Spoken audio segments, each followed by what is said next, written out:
Hey, everybody, welcome back to Your Inside Track to Success. I'm your host, Stewart Kraintz, and today I'm actually joined by somebody who is a friend that I can say I've made pretty recently, but absolutely somebody I knew I had to get on this show as soon as humanly possible.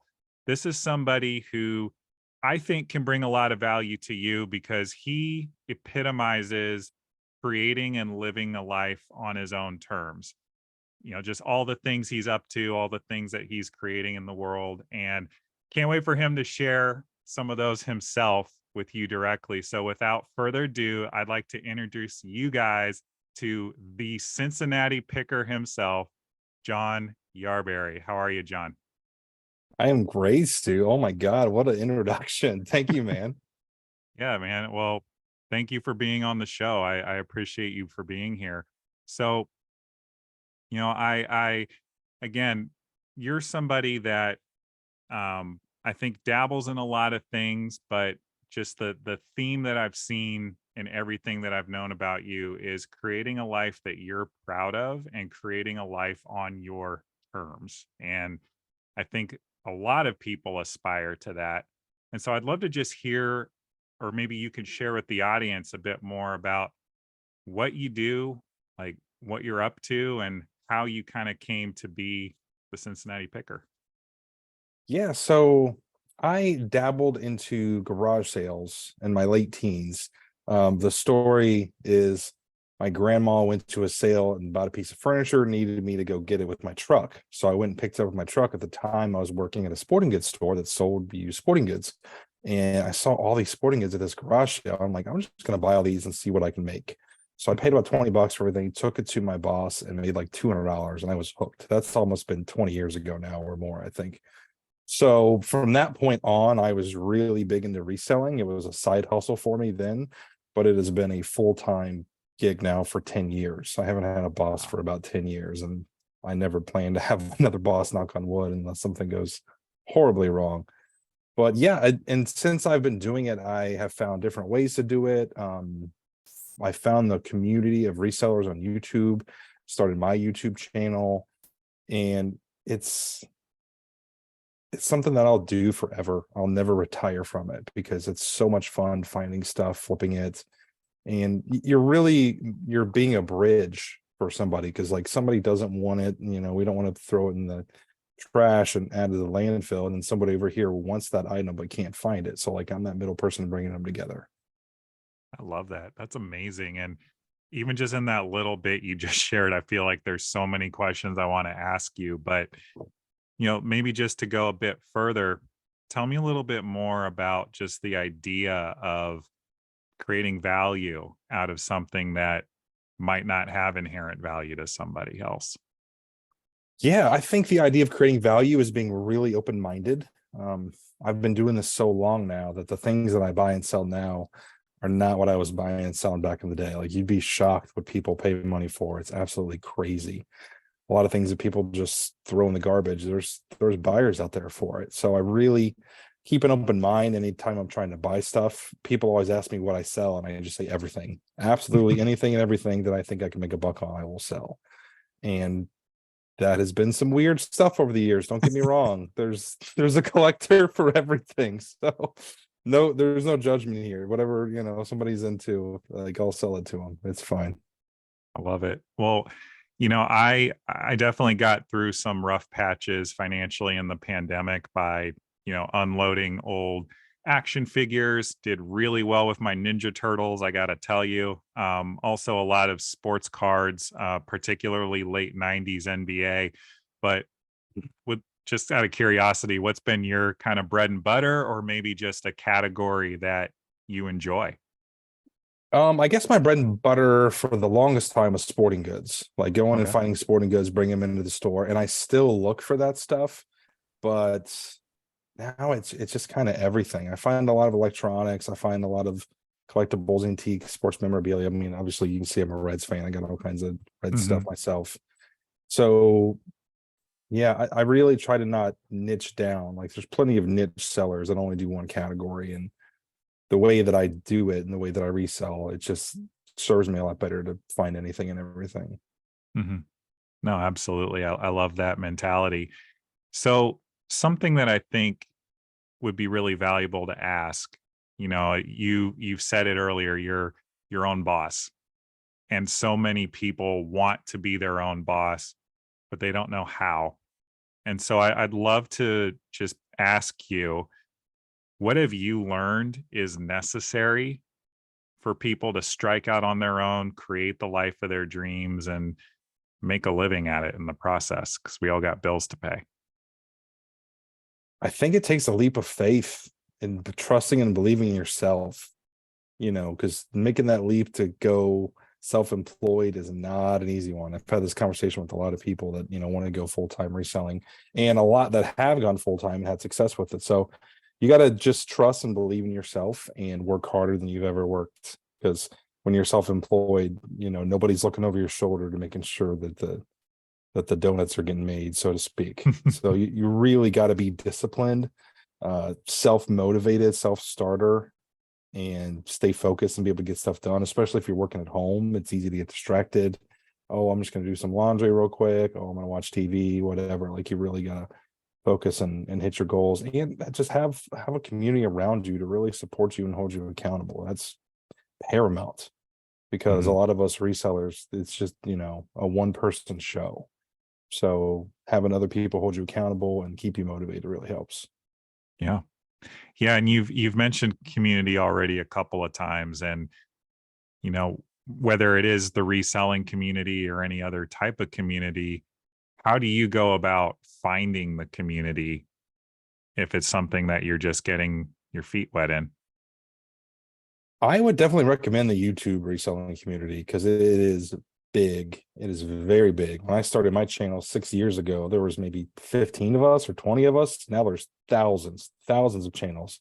A lot of them do live streams where they just take any kind of questions, answers, whatever, to support. It's entertainment. It feels like you've got somebody there with you, like live interacting while you're working. It feels like you have coworkers instead of just hanging out by yourself. So definitely check out YouTube. You can just pop in reselling or eBay or Amazon or whatever, and there will be like thousands of channels that pop up. So you don't have to go far to find that community. Yeah. Yeah, absolutely. And here's another question. You've clearly seen success as a reseller.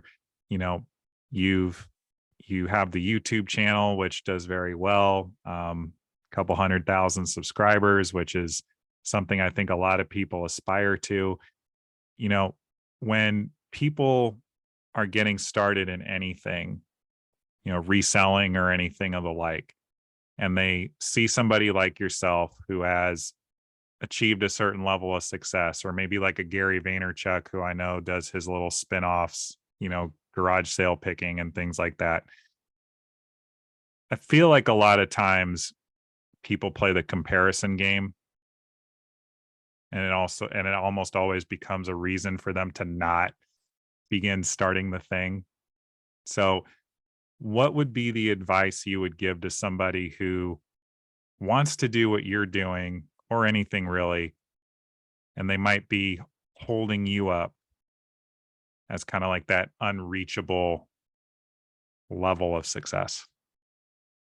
Yeah. So anytime I talk to somebody that wants to start a YouTube channel, I always encourage them to make it fun, something that they want to do, and keep it like a hobby, because it's finding success with YouTube is sort of like hitting the lottery a little bit, because I don't think my videos are particularly better than somebody else's videos. Like, I don't think that YouTube success is a direct correlation with talent necessarily.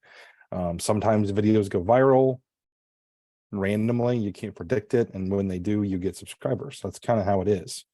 So to think that you could start a YouTube channel and it be a reliable source of income is unrealistic, in my opinion.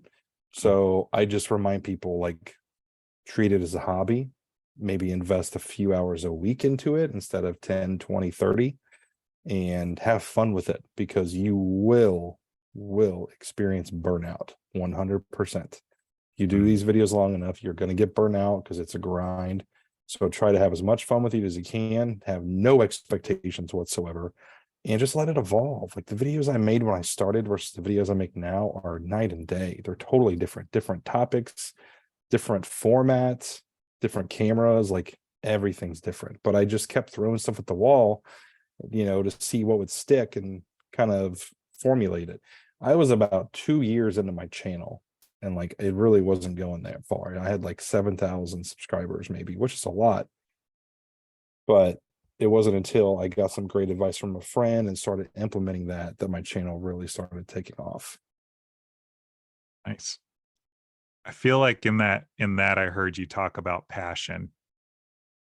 What are your thoughts on how somebody can develop passion and sustain it over the life of a project? Has to come from within.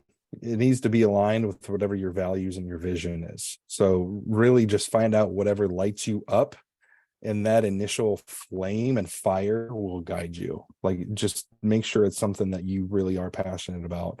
And just follow your heart, follow your dreams, and keep it going. What lights you up currently? Oh man, what doesn't light me up? I'm still lit up by finding things. I love the hunt. I just went to some garage sales yesterday and got some good stuff. Community lights me up. I've seen some massive changes in people's lives that I've connected with, and just guiding somebody on their journey and helping them however I can. That lights me up big time. Yep. Yeah, and for those of you listening at home, I actually want to acknowledge John here for being a major player in getting this show up and running. And everything he's saying to you all here is absolutely a conversation he and I had a couple of months back. And you know, in what you said, I actually heard you just speaking about impact and having impact. And whether it's me starting this show or other people getting into picking, reselling, you have created an impact up to this point, and I'm just curious, what's the impact you want to create in the world from here, from where you are right now? I don't know if I can measure how big of an impact I want to create. I want it to be so big that when I look back, I can't even put a number to it, honestly. That is what I want to create. And I think for years I've held myself back by just not reaching out as much as I could and connecting with people as much as I could, letting those surface level conversations just stay surface level instead of digging in deeper, figuring out like what's behind what people are saying, what do you really want, and how can I support you in getting there? So what do you really want? What do I really want? Yes, sir. My vision for my life is to impact as many lives as I possibly can through love, presence, and inspiration. And that looks different. It has a lot of different shapes and forms that I've found out. But as long as I remain open and reaching out to people and connecting, I feel like I'm living out that vision. Dude, I love that. I just got goosebumps, and I hope some of the people listening to this did too. And so you said love, presence, and inspiration. And, I've actually heard you say that without maybe actually saying those words, but just hearing that kind of be the common thread throughout everything you're saying. And, whether it's dispensing advice on YouTube or what type of microphone to get for a podcast, like being that giver, being that person that is leading by example, I see you providing and creating that type of impact to the world. And I'm just curious, like in your experience, when people are feeling stuck or feeling lost and not maybe totally disconnected from what their purpose is, how would you recommend they go about getting in touch with that? Something I learned recently is I had been living my life a certain way up until this point.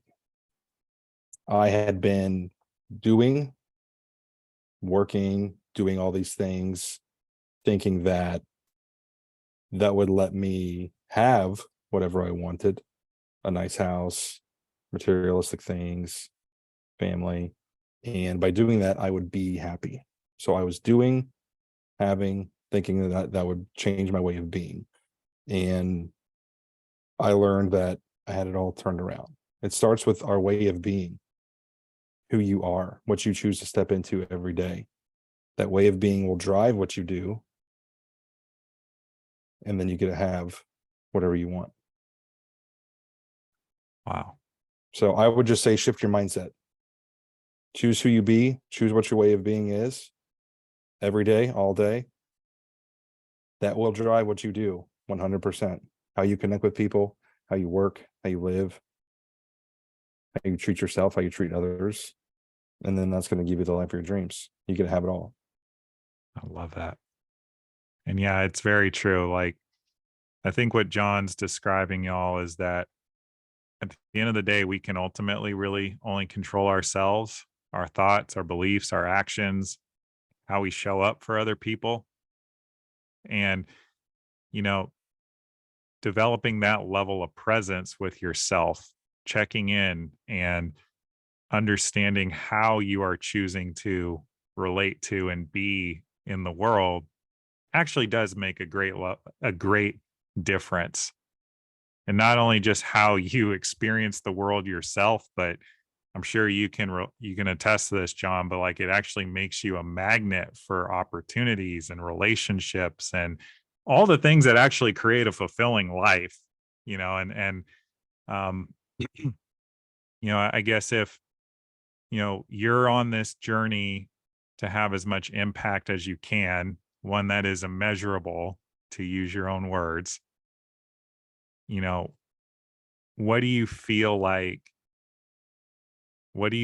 is your next cut? Like, what does that look like, either professionally or interpersonally? Let's hear it. I don't know the specifics of what my next cut is, but I'm open to it. And I've seen it start to take shape a little bit.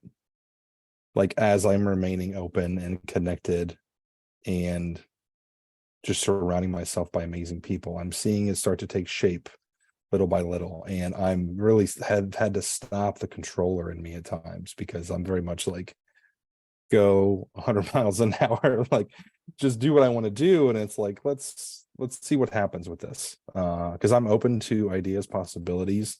I think I'll be a reseller forever, but I also have a huge passion for coaching and supporting people. So I get to figure out what that looks like together and finding harmony between the two. Yeah.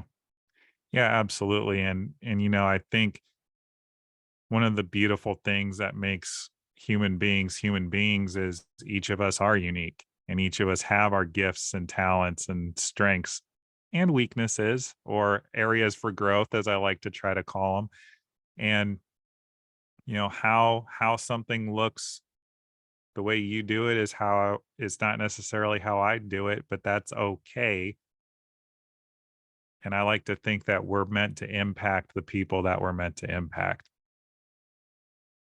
And, with that, I have no doubt you'll figure it out, you know, whether, reselling is at the heart of it, or if it just becomes, a little bit less and less of a focus on your day to day. So, you know, I think another question I would love to ask you is going back to the idea of community, because you've mentioned it several times and you've actually hosted events in the Cincinnati area centered around the resale community. If you're somebody who doesn't have the community that they want, I think there's absolutely a version of reality where you can go out and create that community yourself. What are your thoughts, experiences on creating the community that you so desire? To create a community, I think you have to be the change. If you see a gap or an opportunity there, you have to be that. A wise person once said, change the way you look at the world, and the world will change. So if you Wow. want something to happen, speak it into existence, make it happen. Start that with one other person, Now you've got a community of two.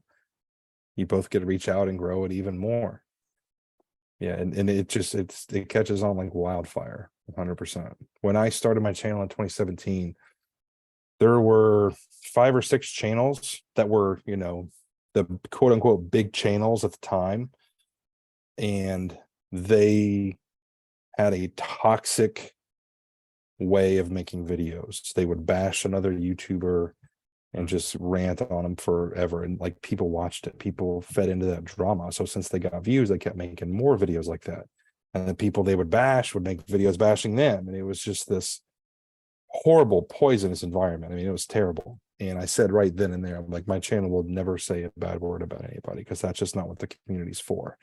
So I really feel like 6 years in now, I've created a safe haven, like a community of people that can come, get inspired, get motivated, know that they can openly share, and just be human beings. Like treat people how we want to treat people. People get behind a computer screen, they think they can say or do anything that they want. And really Yeah. the only people they're hurting are themselves when they do that. Yeah.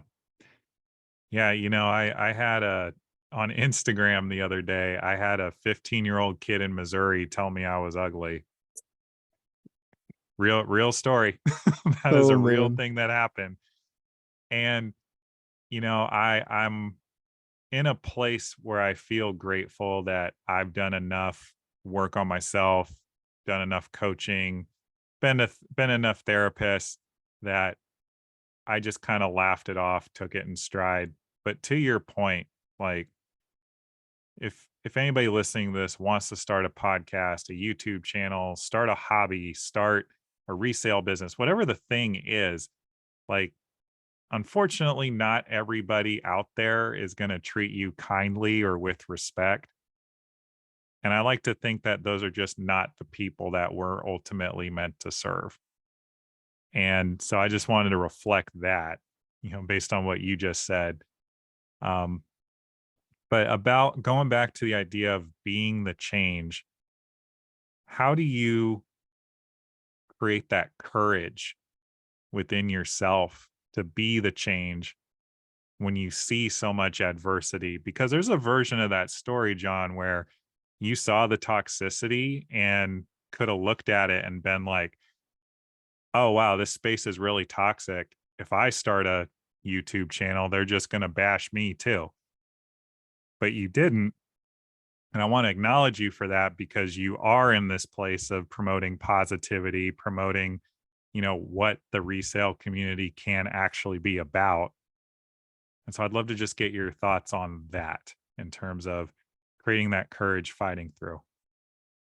I think it's incremental, you just take the first step, and as you start to have a little bit of self-assuredness that you're making the right decision, you step out a little bit further, onto that branch, and a little bit further and a little bit further. And then before you know it, like you're fully into it. Like you're stepping into all your courage. Like this isn't, jump right into the deep end thing.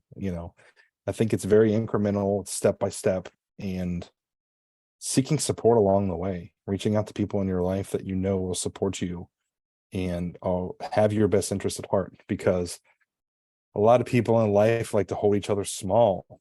They like to Mm, be that voice of fear. If you reach out, hey, I'm thinking about starting a YouTube channel. Oh, I wouldn't do that. Trolls are going to get you. The trolls are going to do this or whatever. You're going to get all kinds of hate comments. Like that's someone that's afraid and they're holding you small. Like, yes, those things could happen, but you want to stop it from your dreams.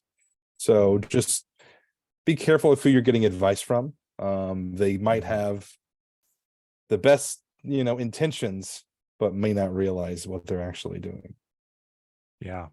And I think to that point, one of the things I really feel like I focus on with my coaching clients is I really lean into the idea that the people that are telling you why you can't do something are really just giving you their perception of reality, which is filtered through their ego, which is their past hurts, their history, their trauma, their societal expectations, blah, blah, blah, all down the line. And I think it's really difficult to discern that sometimes because it could be your mom, it could be your partner, it could be your best friend, the person that ironically you're going to for the support and to like love you up and tell you, yeah, baby, you can go do the thing, are often the ones that are the ones that are holding us back and preventing us from doing it because they're afraid for us to get hurt. And I'm just grateful that for everybody that chooses to push through and create the thing, whatever that thing is for them. And so, you know, with with everything that you have created and accomplished so far, not only in your business and the YouTube channel, but just in life, is there anything that you would have done differently if you could have done it all over again up to this point? I don't think so, because I think everything's been a learning opportunity. I look back on what kind of reseller I was 10 years ago and what kind of YouTuber I was a long time ago. And it's not pretty. Current me is like, what are you doing? But I learned from it. It was a valuable learning experience, and it makes me who I am today. I feel like when you're self-employed, that's what it is. You have to fail forward is what they say. Fail forward, Mhm. take chances, take risks. You're gonna fail, learn from it, and keep forging ahead. Yeah. What's maybe an example of something you really had to overcome?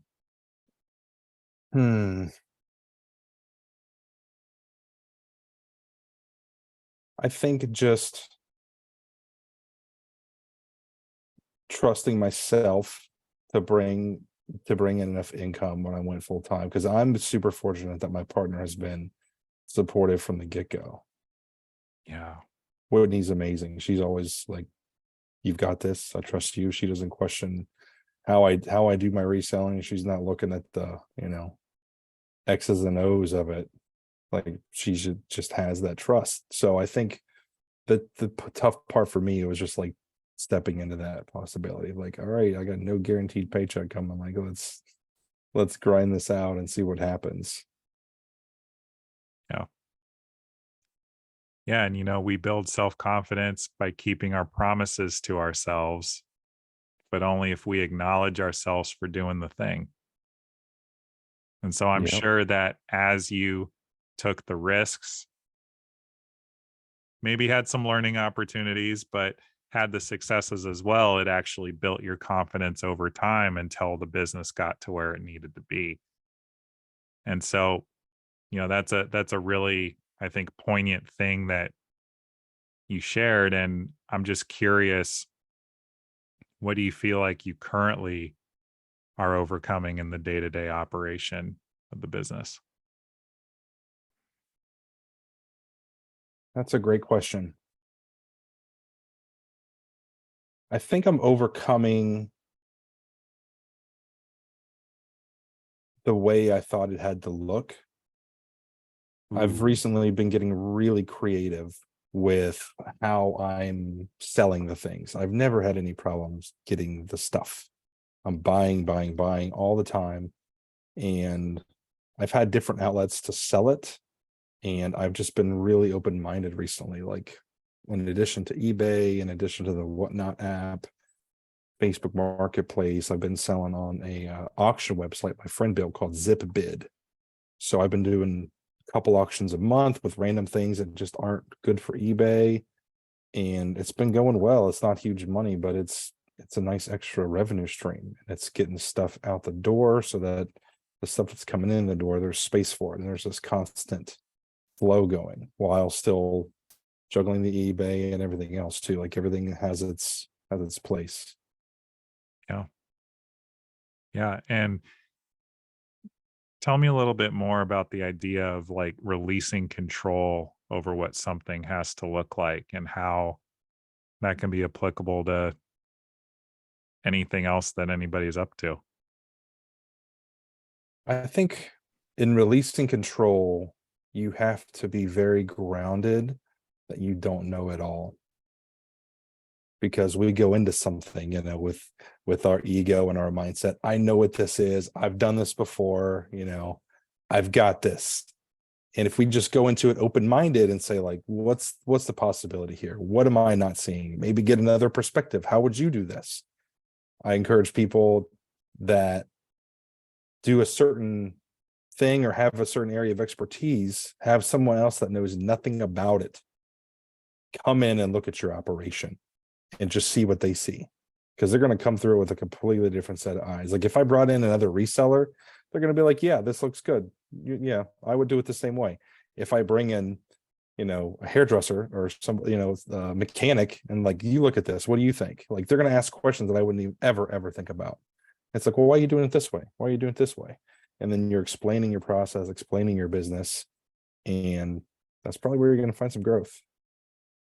I'm hearing you say that humility and seeking feedback are the things. And how can people go out and receive feedback on whatever it is they're up to, whether it's reselling or podcasting or underwater basket weaving?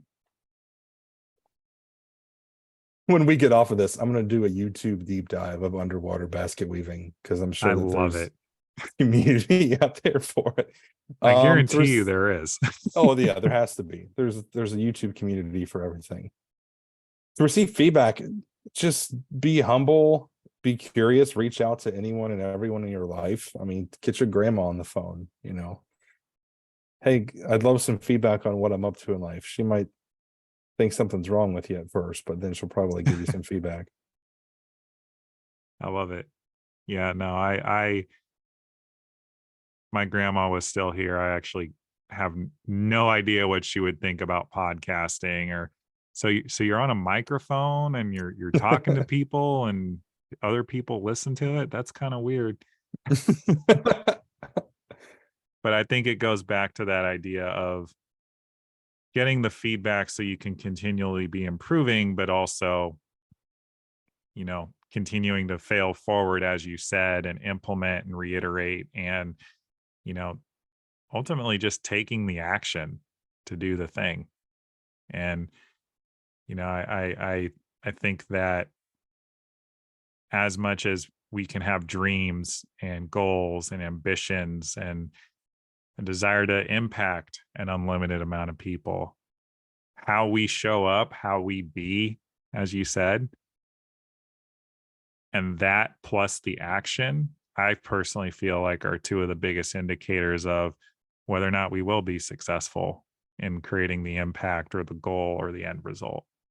And so maybe just as a final thought or a couple of final thoughts here, what do you feel like